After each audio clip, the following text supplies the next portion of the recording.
27, 1985 for future reference. Wikipedia me, or just tell us. You know where to find me on the internet. First name, Jared Goff.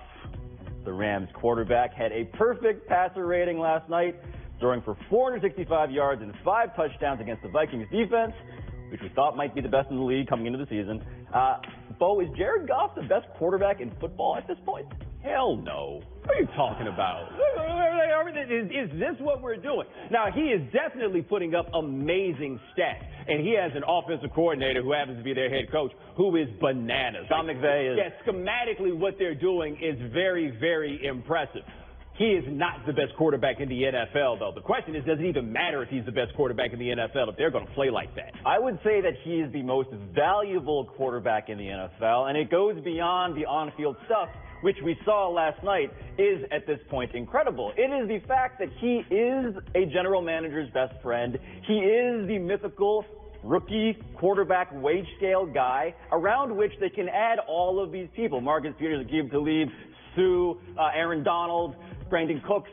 He enables all of that. And now, after last night, I am inclined to think he is also a coach's best friend, because the touch on those passes, Bo, like, they were surgical in ways that surprised me. I feel like also what we have here is the curse of national television, which causes us to go to levels of overreaction. There's only one game that we all get to watch, and people acknowledge, you know, maybe I haven't watched them that much, and then you see a guy who play bananas, and you're like, oh my gosh, is he the best quarterback in the league? You're right. He is the young quarterback on the cheap contract. But what I think is interesting about what the Rams have done, and what'll be extra interesting when it's time to give him his money, you could probably get somebody else who can do the same things as him, because I can't shake off what we saw his rookie year. Part of that was Jeff Fisher. A lot of that was him, right? Like, the guy that he was 2 years ago does not become the best quarterback in the NFL. But Bill Barnwell wrote an interesting column. What happens if teams decide we're just going to keep going to keep quarterbacks, right? To keep the salary cap flexibility, because they might wind up in that Seattle position where you had a pretty good quarterback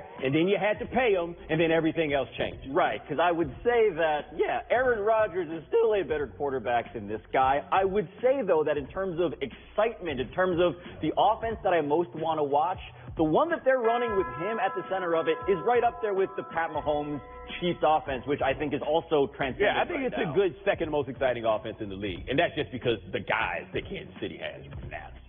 Next name, by the way, is the Rams. Perhaps you've heard of them. They are 4-0 and clearly seem to be the best team in the NFL right now. It's an electric team that has stars all over the field. Goff, Todd Gurley, Brandon Cooks, Aaron Donald. Can this Rams team become more popular than the Lakers in Los Angeles? So there's an interesting question around what the word popular means, because there is love and then there is attention. And oftentimes these days those can be confused. I would say that this team, if they continue to play like this, they may be more beloved than this version of the Lakers. But if you took even Aaron Donald in all of his enormity out on the street, I don't know if the name recognition is there. I think that applies to pretty much everybody on their team. I think when you compare him to LeBron and all of the meme all-stars on the Lakers, I don't think we'll be talking about the Rams as much as they're going to be talking about the Lakers. Apparently the producers just want to see how many times I say hell no on television. Can this Rams team become more popular than the Lakers in Los Angeles? Hell no. One thing to always remember about the Lakers, and I make this bold kind of sociological statement, and I've not had anybody tell me I was wrong from Los Angeles. The Lakers are pretty much the only unifying thing in that city.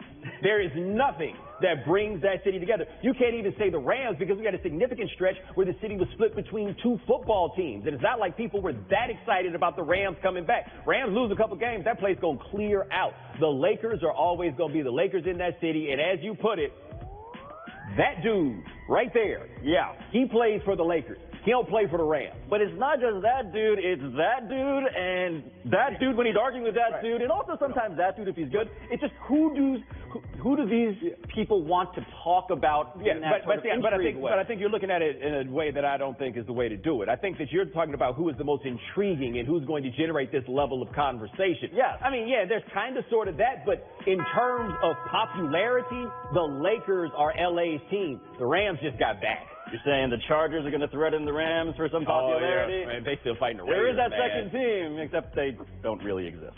The next name is the Vikings. Despite Kirk Cousins putting up big stats once again, Minnesota is now 1-2-1 after last night's loss, and the team's supposedly elite defense has been shredded in 3 straight games. Are the 2018 Vikings we had mentioned as a possible Super Bowl contender, are they already a bust? I think it's going too far to say that they are a bust. Like, let us be fair. They seem to be going through some things. They've had a team captain go through a lot who's one of their best players, if not their best player. Like, there are a few changes that are going on there, and they can turn this around. Like, if they had managed to win that game that was a tie, we're talking about 2-2, and we're not really flipping out about this. Like, it's a small change that changes our perception of this team. That being said, their offensive line is not very good, and they don't really have the kind of quarterback stats, nonetheless, that can overcome being on a team with a bad offensive line. So this is a salvageable disaster because it is still the month of September, but it is an absolute disaster. I mean, Mike Zimmer had a calling card. It was his defense, and going back to their playoff run last year when they started against the Saints, beat them, went to the Eagles, they're giving up about 29 points a game. And there are reasons, obviously, why that can happen. They played some good teams, some good quarterbacks. Last night, one example. But this team is nowhere close to the defense that they aspire to be, the defense that they're reputed to be. And at that kind of a sample, 6 games, I do think it's enough to say Mike Zimmer should be really, really worried. Well, their corners aren't good, and that seems to be the issue. Teams seem to be killing them with play action. And what we saw, like at the end of last year, for example, where that defense wound up getting torched, it's possible the league has managed to catch up to what it is that they were doing. And Zimmer's going to have to figure out whatever the adjustment is. It's not like a game-to-game adjustment. It's like, what is the adjustment structurally that I can make to this defense? But I still think they got a chance. Look, that division is still a wobbly Aaron Rodgers, and then the Lions and the Bears, right? You can't call this a bust just yet because the chances of making the playoffs are still pretty high. That said, watching Sean McVay out-scheme, and maybe he can out-scheme everybody, but watching him out-scheme Mike Zimmer, picking on Anthony Barr over and over again, that was demoralizing. He's going to out-scheme a lot of other people, though. Next name, Tristan Thompson. Thompson was asked by reporters yesterday about who the team to beat in the East was, and his answer was, actually, you should hear this. I don't even want to tell you. Let's watch. We're still 4-time Eastern Conference champions. So until you take us down from that, teams ain't got much to say. Boston, Philly, they ain't got much to say. Boston had home court being 7 lost. Philly, you guys almost got swept. Toronto, you really know that story. So. This is, what do you think? Like, I appreciate what he's trying to do here. Are you making sure that, No, fact, keep going. that was how many games? Keep going. I'll be ready. Keep going. Okay.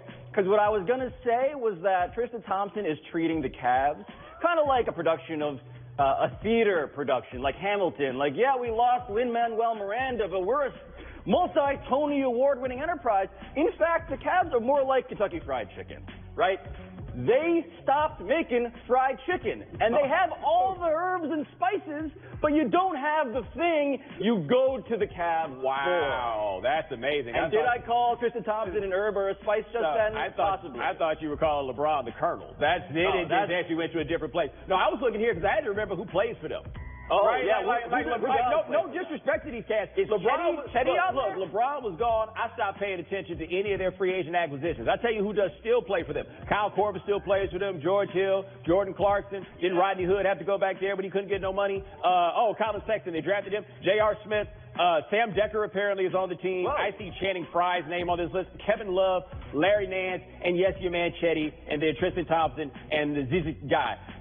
No, you are not the team to beat. Except you kind of are the team to beat. Like, you're the champs until you lose the belt. So I get why it is that he's saying that, and they should approach this as though we are defending our Eastern Conference championship. And if you're Ben Simmons, you should reply to this basically the way that Ben Simmons replied to this on the internet, which is, okay, buddy, see you soon. Which is, everybody's right here. Right, and then we have a Morris, one of the Morai. We have a Morris? We throw that up there.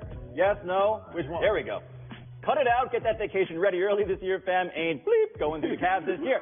And to the Morai's point, LeBron James is the human championship belt. He is the closest thing to when you lose him. You can say you're still the team that you were, but You're not. And no one believes The that. thing about it is the disrespect that comes from all these teams basically being It's like, wildly bruh, disrespectful. you're not even in the discussion, right? Because, like, if one of these other teams had said it, like if somebody on the Raptors or somebody was saying we're the team to beat, you know, they might go back and forth with it, but it's not going to be the outright dismissal that this received. Correct. Because, bruh, I had to go on the phone to see who still played for you. And by the way, it seems like it's just about everybody still plays for them except for LeBron. And that's the guy that everything. matters. Right. Remember Kyrie Irving used to play for them? Oh, yeah. Lied to those kids about it. Yeah.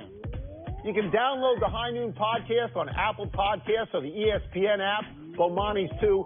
I also have one, just in case you were wondering. McDonald's News.